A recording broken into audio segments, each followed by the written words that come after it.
this up here.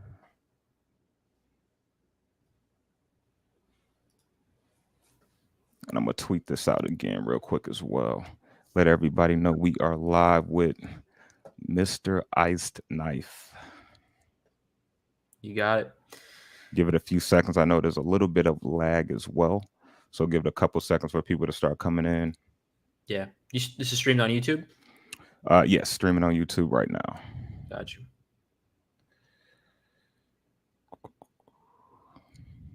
Wait for a few people to come on in. Let me get this tweeted out.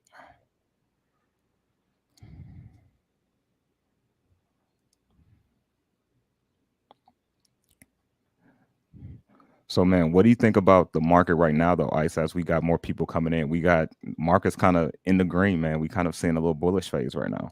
Yeah, I think, I don't know if the bottom is in necessarily. I mean, it's definitely possible. Yeah. I think there's a lot of people proceeding with caution, and if you're fortunate enough to have had a big bankroll and preserve capital through this time, obviously it wasn't a bad idea, having 2020 hindsight bias, but like it wasn't a bad idea to be DCAing under Ethereum under 15 and 1,000. Obviously, I think the bottom was like 880, and BTC like 17. So if you were averaging down, you're probably like better off, because you're never going to catch that ultimate bottom. But I don't know. I think we're still in a downward trend though. So I'm proceeding with caution. Yeah, for sure. I don't think we've actually bottomed out either, in my opinion. But once again, crypto has showed us that it can completely change like the weather. It only takes a little bit of news and sentiment, and we're off to the races. Absolutely.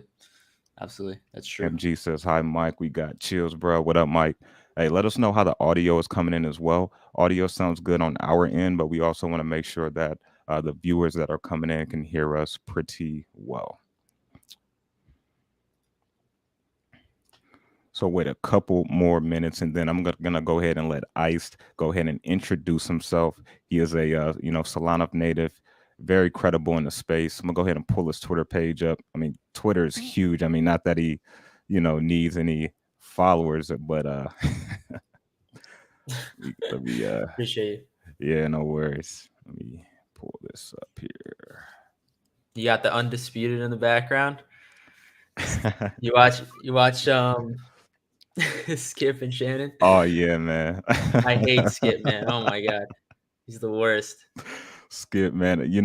I've learned to like Skip. You know what I mean? Because I mean, I know he has like super strong opinions, but like some of the things he says, he's definitely on point on. So I mean, I like both of them for different reasons, but definitely Skip gets under a lot of people's skin for sure.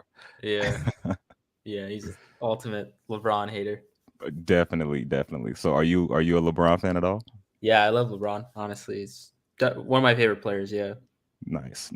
for sure. G Mass says Skip is the best.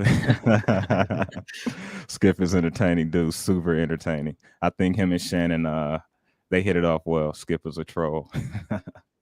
But yeah, so I have his Twitter link down in the description, and he also has a podcast that he can touch on later to kind of tell you what that's about. That's also in the description as well. So definitely head over and subscribe to that.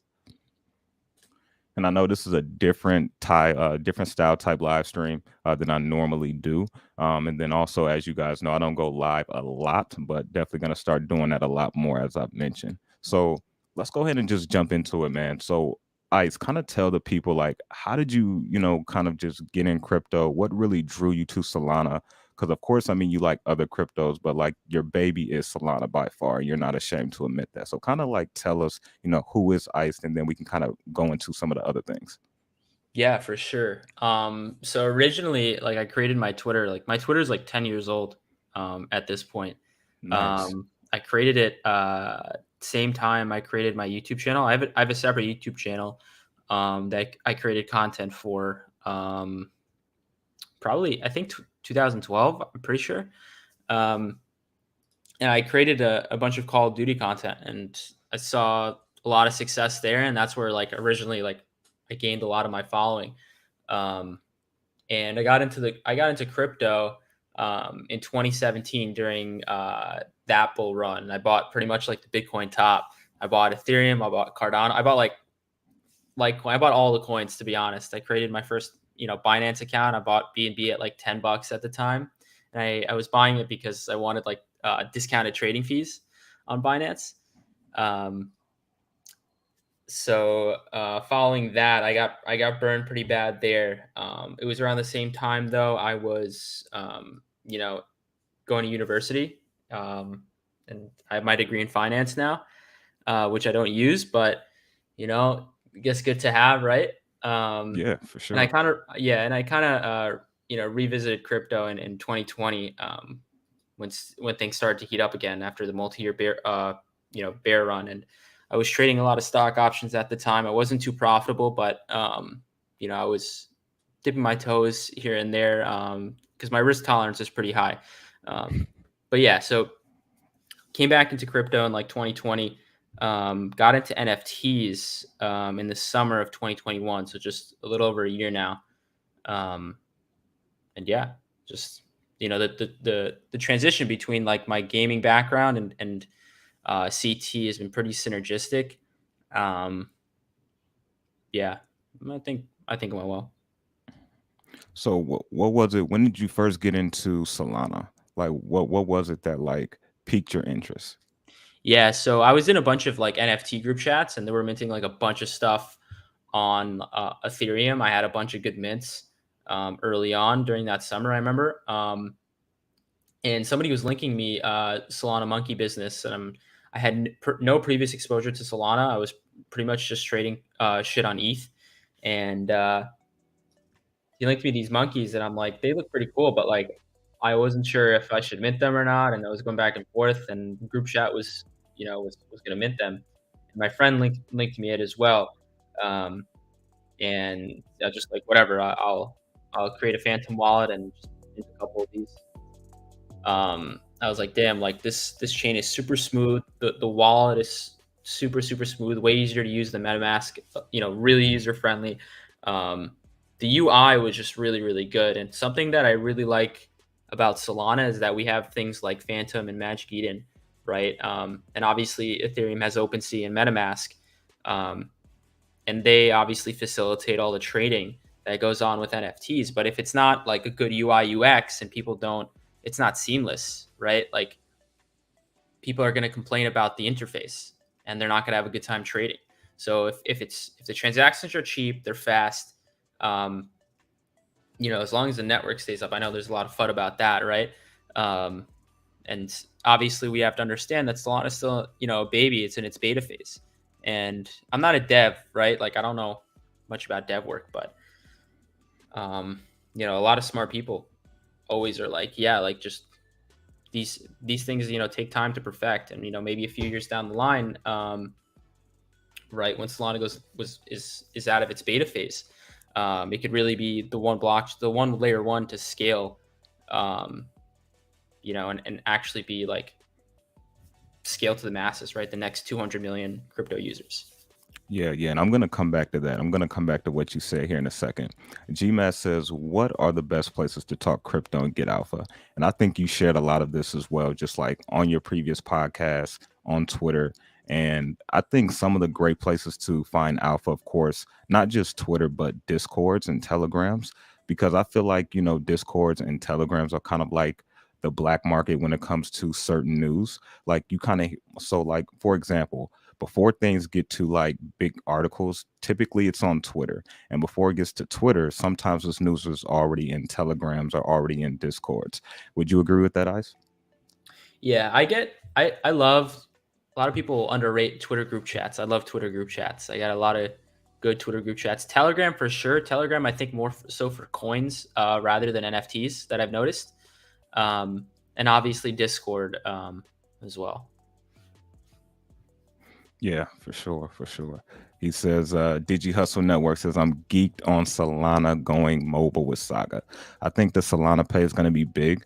And in my opinion, I do think Solana is kind of tackling or per se going after 5 different payment processors with Solana and their scalability. You got, the major credit card companies: Mastercard, Visa, American Express, and then you have some of the other ones as well. So I think with Solana Pay, as things get figured out, as the congestion gets figured out, which I think is the biggest, um, I guess, negative thing said about the ecosystem and blockchain, is that it goes down a lot. Besides that, I think once that can truly get fixed, I think Solana's really going to make a lot of big noise in the space moving forward when it just like comes to payments. Because I mean, when you look at the USDC stablecoin, Solana has the second most dominance when it comes to the actual stablecoin. Because of course it's fast, it's cheap, you can move it, super fast. So I mean, I think a lot of people understands that as well. Yeah, it's a great point. And also with the saga that they announced, I remember seeing on Twitter the other day, they also released or opened their first store, right? And a lot of people were complaining, like we don't need this type of centralization in crypto, right? Like the heart of crypto, or one of the key philosophies was about decentralization. Um, and while like I can agree with that, but I would suggest the majority of people don't actually care about decentralization, and they care about if the product is good, right? They don't care about how the brownie is baked. They just care if it tastes good, um, right? I So would agree with that. if it works and it's easy to use, um, I think that matters more than if it's you know like if you want decentralization, just buy Bitcoin, right? Like doesn't do much. You just buy it and hold it, and you know that's it, right? Yeah. And I think it's funny you said that, Ice, because like when things are going tremendously well in crypto and we're at, the highs of the highs, we don't really talk too much about like centralization or we need regulation. It's only when like the bad times come, or we have big scams or big rug pulls or things of crypto companies that we've been seeing, like crypto companies going insolvent. This is when we start to say, hey, we need regulation. But most of the time, when things are going good, we don't really talk about regulation too much or centralization. Yeah, no, it's a double-edged sword, because then we're at one hand we're like, you know what, we need somebody to step in and deal with these problems, because there were all these companies are over leveraged, they can't pay back their debts, and now they're gonna fuck. It's a huge domino effect too, right? Like a couple other with Voyager and 3AC and obviously Luna, many people had a lot of like saving, because they really advertised like interest free, not interest free, but pretty much guaranteed like 20% yearly returns with UST, right? So a lot of people had a lot of money in there, right? Like I know a lot of people had like a lot of savings in there, and that was pretty much like their bank account just yielding that 20% yearly, and it was working for a while, obviously, and a lot of people were happy. But as it grew, and obviously the meteoric fall, and the deep peg, I mean that caused a huge domino effect and propelled us really into, we were kind of trading choppy for a little bit, and then that really like took us to the bear market, in my opinion. But yeah, to your point where like people compare about or cry about decentralization, and you know and then saying, oh, we need more regulation in this space. I think it's a double-edged sword, and I think too much of one is a bad thing. And I do think like you know there's gonna be some regulation, but also we need to um have some type of decentralization, because no one government or person or anybody should have that much power when it comes to pretty much anything, right? Um, but yeah, that's why like the U.S. has like checks and balances and shit. Yeah. Absolutely, absolutely. And I think it's one of those things, but I do agree. We definitely need some type of, regulation. But the only thing with that is, it starts with a little bit and then it moves bigger and bigger and bigger. And then before we know it, we have this whole centralized body that's now controlling kind of what was supposed to be decentralized at the beginning. Right. Yeah. And I think a lot of people get upset about something like that. I don't think it could necessarily um, become truly centralized, because at the end of the day, right, like we can look up any transaction on the blockchain period, and if these wallets are public, um, especially if they're like government wallets, um, or whatever, right? Like people will notice that, and wallet tracking will always be a thing, which is good and bad, right? If you're anonymous, like it doesn't matter too much, but if it's a doxed wallet, then you could obviously trace a lot of stuff there. Yeah. So, what would you say to the biggest critique that Solana gets, which would be the network shuts down a lot? What would you say to that? Yeah, I think a lot of people, obviously it has a negative connotation, and people don't like that happens. Nobody likes that happens, right? But there are certain times where if you have really cheap fees, right, like virtually nothing, less than it's not even a penny, right? It's like 1/100th of a penny, for like a transaction. um, and if you have all these bots doing microtransactions and they're doing thousands or millions of transactions a second, the network gets congested the same way it like ETH gets congested, and you have to up your gas to outbid somebody pretty much to get your transaction to go through faster. And you get put up in the next block, block, whatever, right? Um, Solana doesn't have that, so the way it pretty much works is like you just put through a transaction and it goes through. You pretty much just get in line. But like if there's millions of bots congesting the network, and they have shit like in the latest updates that um, obviously combat this, because they know that's a problem and you can't scale with that. That's always going to be there, right? Bots always congesting the network, whether that be through NFT mints. I know that was also a problem. I know TPS like went big down if whenever there would be like big mints, and it pretty much just shut down the network. Network was like unusable at those Yeah. points. And the Solana Labs like knows this, right? Like they've been preparing for this, and every update, um, within the last, I would say, 2 months, month and a half, TPS was pretty steady over like 2,000 to 2,500. Sometimes hitting as high as like 5,000. And for a comparison, like ETH TPS, there's no way it's like above like 50. It's like 15 or something like that. So huge gap there, in my opinion. Yeah. And I agree. I agree. And GMAT, answer this for me. So, to a degree, I get where he's coming from. He says so still in beta. I mean, to a degree, the whole crypto market's still in beta. You know what I mean?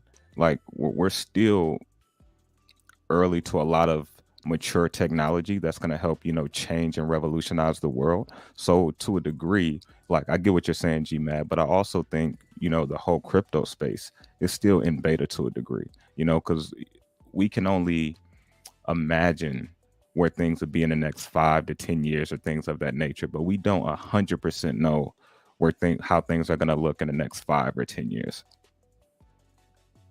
Yeah, it's a good point. um it's a good point. I think there's going to be a lot of innovation, right? And it doesn't right it doesn't I guess fail to see like maybe there's a new blockchain that comes out in the next 5 years, right? That's more powerful than anything else we've seen, right? There's a lot of layer ones and a lot of really smart people, um, whether they're just devs or in the cybersecurity space or whatever. They take a liking to blockchain, and they're interested in blockchain tech. So they kind of come over and they're like, hey, like we can build something maybe better than Ethereum, better than AVAX, better than Solana, um, hopefully better than Luna as well. Yeah. So yeah, I don't know. There could definitely be new layer one solutions that could scale better than Solana, that could um, be as decentralized or close to as any other blockchain, and outbid or outperform everything. Definitely possible.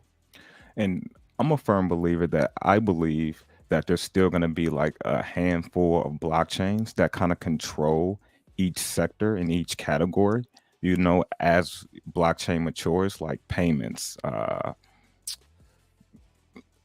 every other various industry, industries. decentralized storage, smart contracts, DApps. I mean, all of that stuff. I believe there's going to be a certain amount of blockchains that control most of the market share. I think there's still going to be like littler ones, but I believe there's going to be like a handful of big blockchains that control the majority of each sector. I mean, that's just what I think. I could be completely wrong on that, but that's what I think. And I think Sol is going to be one of those that's used for everyday payments, in my opinion.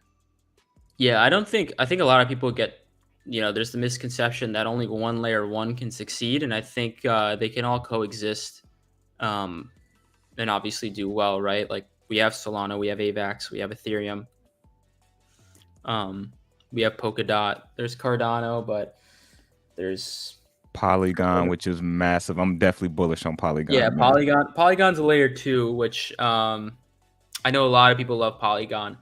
Um, I've used it before. Not the biggest fan, but I know that their team is you can't. I don't know. I wouldn't bet against their team.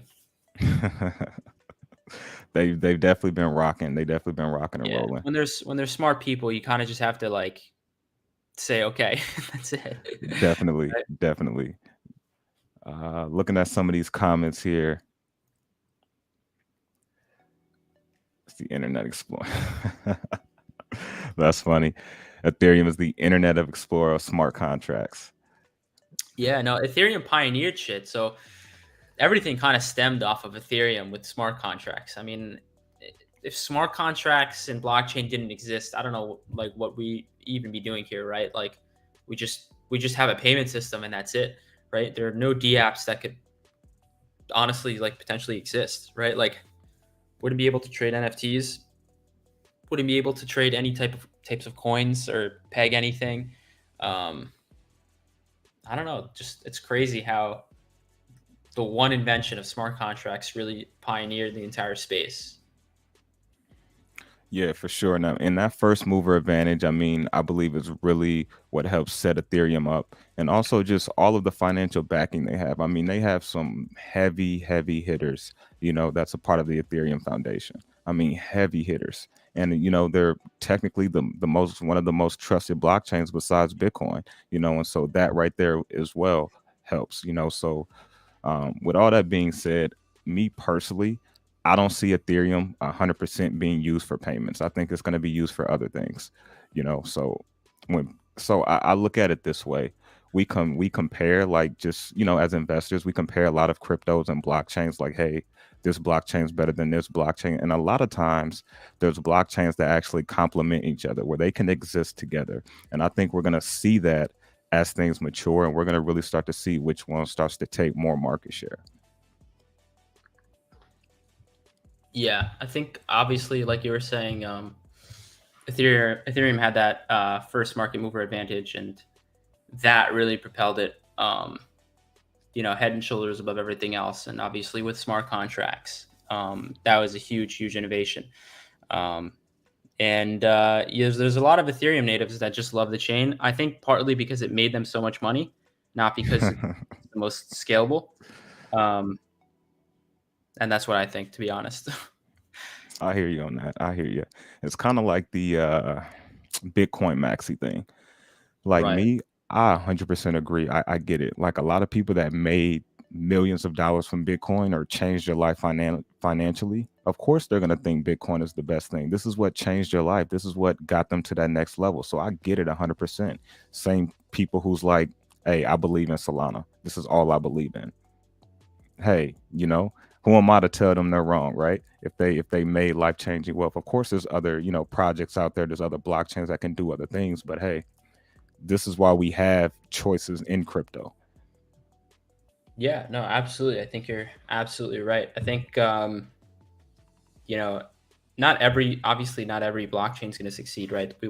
We've seen many, many, many, many failures, um, and I don't blame somebody for wanting to invest in Bitcoin because it's a safer investment, right? In quotations, safer than um, pretty much the entire crypto market. It's likely going to be here in 5 years. It's going to likely be here in 10 years and beyond, right? So um, having that longevity and a little bit of comfort knowing like, yeah, this is going to be around for a very long time, as opposed to many other layer ones that have, gone through IDOs, seed rounds, huge backings, and still failed. You don't know where they're going to be in a few years from now.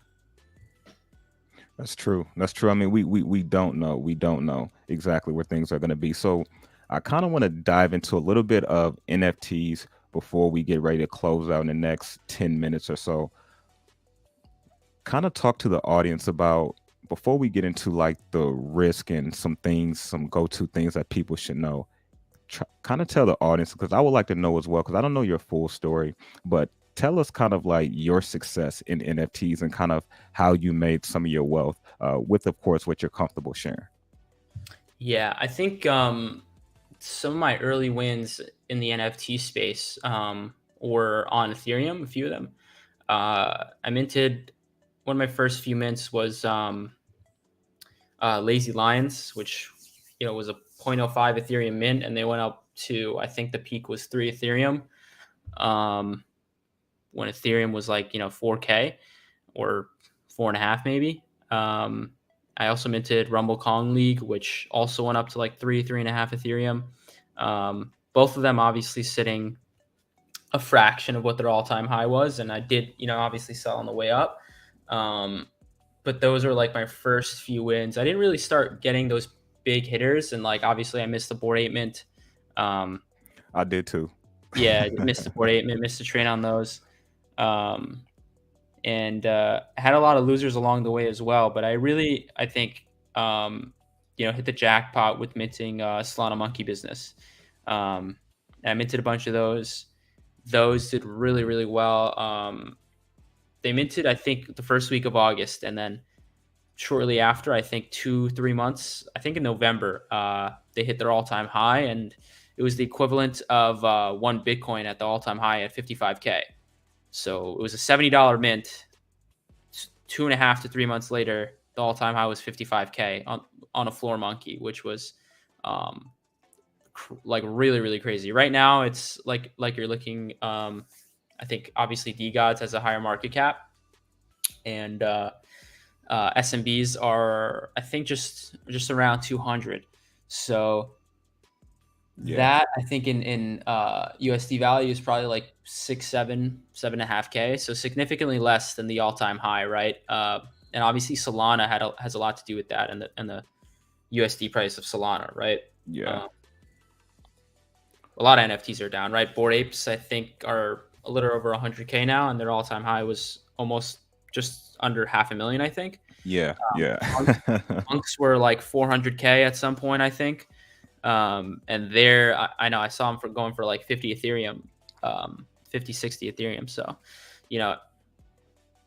these NFTs are highly, highly volatile, and obviously they're under their parent assets, which are Ethereum, Solana, AVAX, whatever their parent chain is, are highly volatile as well. So it's only natural. As the further right you go on the risk curve, the more risky stuff gets, but also the higher return potential. Yeah. And I got a question. If you don't answer, I completely understand. But how many SMBs did you mint? I minted 8. Nice. Which would have been, I would have been great if I had, played it perfectly. But obviously it doesn't end up that way. And during the first few weeks, I spent, I think, minted 8. So like probably like 700, right? Minting. I spent 16 SOL at the time, and Solana was like $35, I think.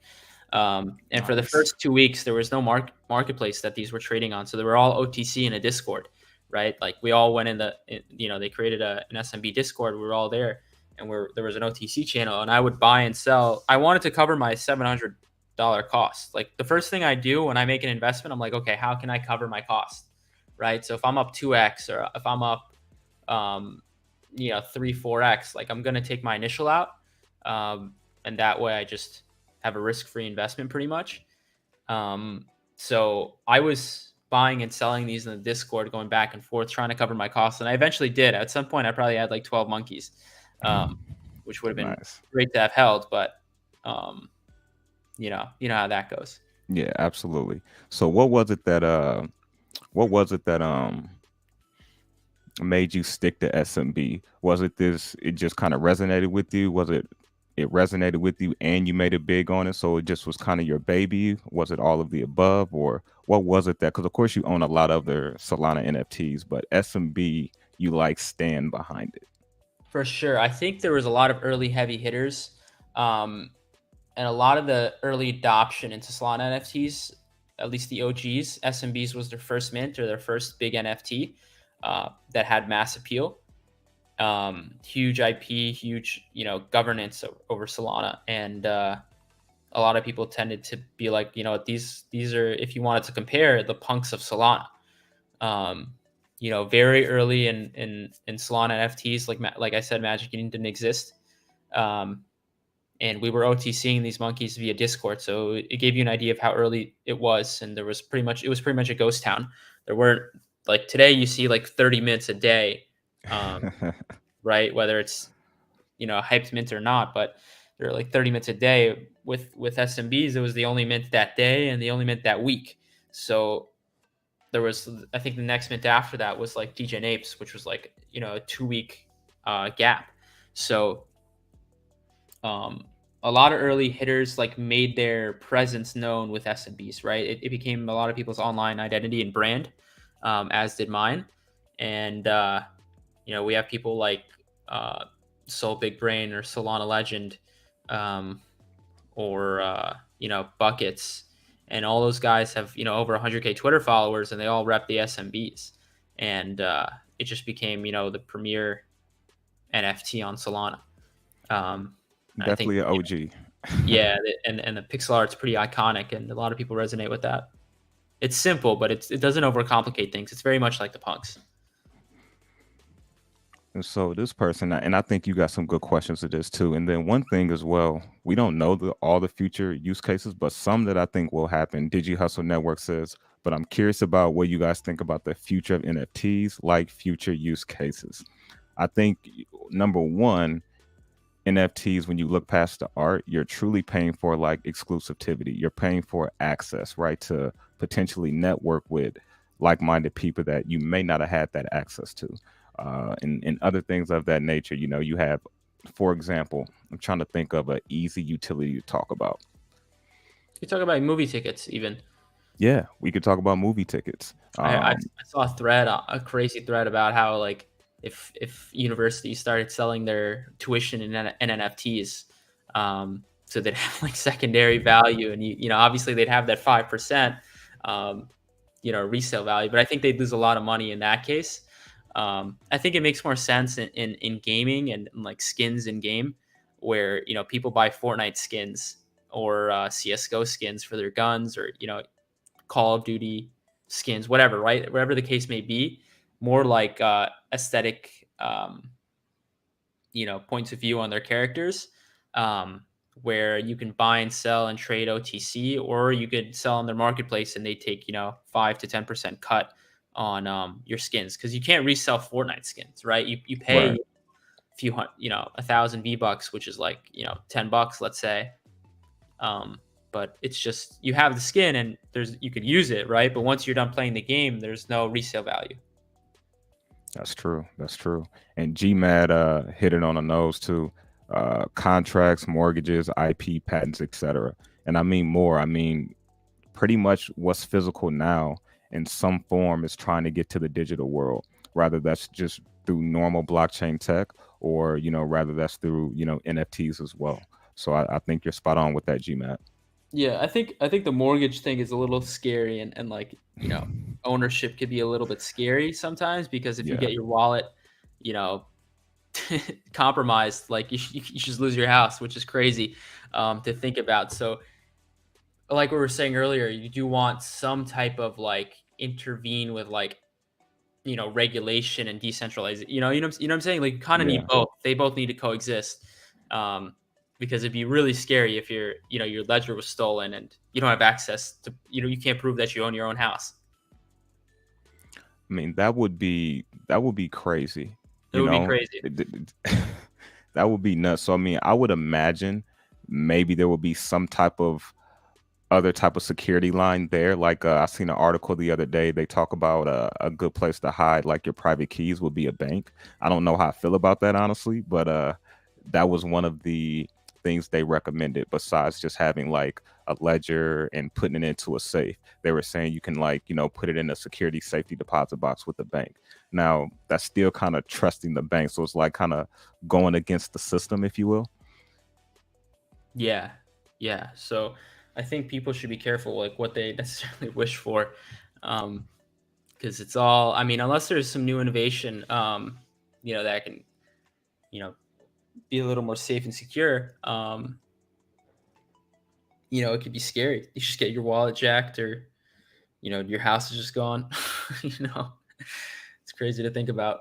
It is, man. So real quick, for the people that don't know who Iced Knife is, super, super large following on Twitter, very credible. I mean, he talks a lot about Solana, of course, but I mean, he also shares a lot of positivity as well. And so, what would you like people to know, or what advice would you give people looking to get into the super, super risky NFT space? Because I mean, it's not as liquid as crypto.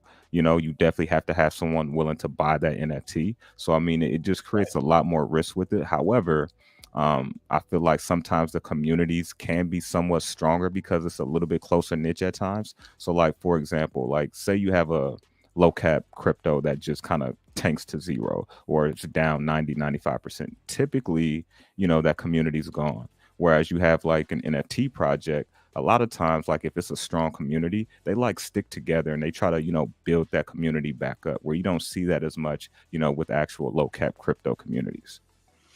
Absolutely. I think you're definitely right about that. Not that NFT communities don't die. Like I've seen that happen myself. Um, so yeah, to your point, right? Like if a coin goes down, 99%, it's pretty hard to recover from that. And it's definitely really hard to recover if an NFT goes down 99%, which could absolutely happen. I've seen it happen many, many times. Um, but I think the liquidity doesn't necessarily even need to be there to have a big run up. It just kind of needs to be like a big community of diamond handers that can artificially pump a floor. And I know that sounds kind of bad, but right, like if their value to having access to that community is higher than what they could sell at the floor price, um, then people would be like, okay, like maybe I should hold on to this, and that you know obviously reflects on the floor price. And a lot of people, there has to be liquidity at the floor, right? Like people have to be buying the floor, so you can't just like mass delist something and they delist all the way to like you know a huge floor and then not have anybody buy at the floor. Um, so that absolutely has to be a thing. Um, and yeah, So, a little bit of shill on your show, man. I watched the very, very, very first one, the Welcome to Solana here. But talk to us a little bit about. I believe this is with you and Soul Legend, right? yes, sir. So talk to us a little bit about your podcast. Like, what's your vision goal about what you're trying to accomplish with this podcast? Yeah, it's a little bit of a niche podcast, obviously, because even crypto on YouTube is still kind of there are a few big YouTubers, I feel like, but there aren't really too like compared to like gaming and other industries, like vlogging or music, right? Like it's not nearly as big, the sector. So it's pretty niche, I guess, very tailored towards NFTs, crypto as well, right? But more so NFTs, and obviously specifically Solana NFTs. So I can't expect it to be like the biggest podcast in the world, right? Because there's only so many people I could really reach and tap into. But I feel like there aren't many that could hit this niche pinpoint, and I felt like we were the two people um, that kind of it just made sense. Um, but yeah, we don't necessarily give advice. It's more just like generalization of things. We don't tell you what to buy because nobody knows what to buy, but it's kind of just like going over like key like points or like shit that happens, current events that week. Yeah. So, question for you, Ice. GMAS says, "What are you bullish on? No JPEG NFTs." So not including the NFTs.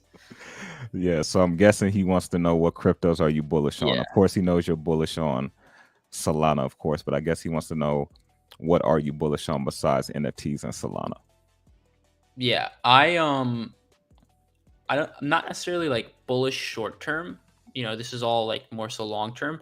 I really I don't think Ethereum's going to go anywhere. I don't mind buying, at DCAing along the way down, right? If you had done that, Bitcoin obviously is okay if you have a little less risk tolerance, especially at these levels. Um, and I really like AVAX as well. I'm not really the biggest fan of Cardano or Polkadot, um, and some other layer ones. I know you mentioned the Polygon as well, and that's a layer two, Yeah, which I wouldn't mind. I wouldn't mind holding a bag of that as well.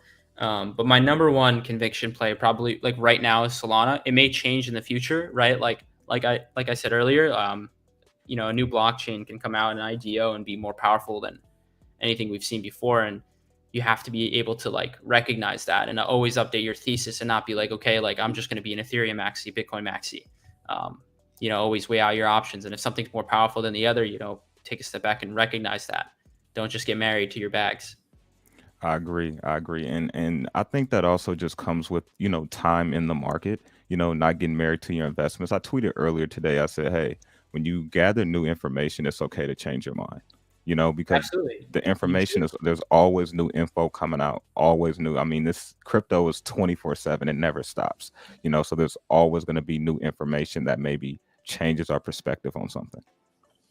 Yeah, I think if you weren't, gathering new information and weren't learning, that's just where you just get hurt the most. And you just kind of get blinded by your bags. You're like, wow, like I found the next best thing. And, if a new product comes out and beats that, right? Like the old product everyone's going to forget about. Like people had Blackberries back in the day.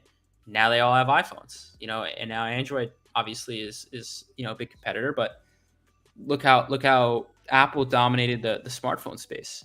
Nobody knew that was going to happen. Yeah, I agree. I agree. I agree. So this was more so just like a live stream to talk about Solana, bring Iced on the show. We've been talking a little bit for a couple months now, trying to find times to connect, and we finally been able to do it. So first and foremost, I just want to say, Ice, appreciate you coming on. Know you're a busy guy, and if we have any last remaining questions, I know we didn't answer every single question, but this is kind of more so of just figuring out who ICED is, what's the sentiment on Solana, what's the sentiment on the crypto market. But if you have any last minute questions, go ahead and let us know down in the comment section. And be sure to smash that like button as well. You have any last thoughts, Ice, that you would like people that's watching for you to know, whether it's where to find you, just something that you learned that changed your life in crypto, or whatever it may be? Yeah. All my I assume all my links were plugged already, so I won't plug that anymore. Go ahead. They're in the description, Appreciate it. but go ahead. Yeah. I would say like we were saying before, always update your theses with new information. Preserve your capital. It's a lot easier to make money in a bull market. So don't overtrade in the bear, right? Except don't fuck with leverage. A lot of my friends have been burned really bad, myself as well. So it's just better to spot trade, especially at these levels, because you don't know what the next move is, and preserve that capital for the next leg up. Well said. Well said. So yeah, I want to thank everybody for tuning in to the MTI show. Show some love to Ice. Definitely go ahead and subscribe to his podcast with him and Soul Legend, which is another credible person in the Solana space. And yeah, show him some support. Yeah, as you can see, very well spoken, very knowledgeable in the space. And just want to say thanks again for coming on. Appreciate you, Mike. Thank you. No problem. We will see you guys on the next one.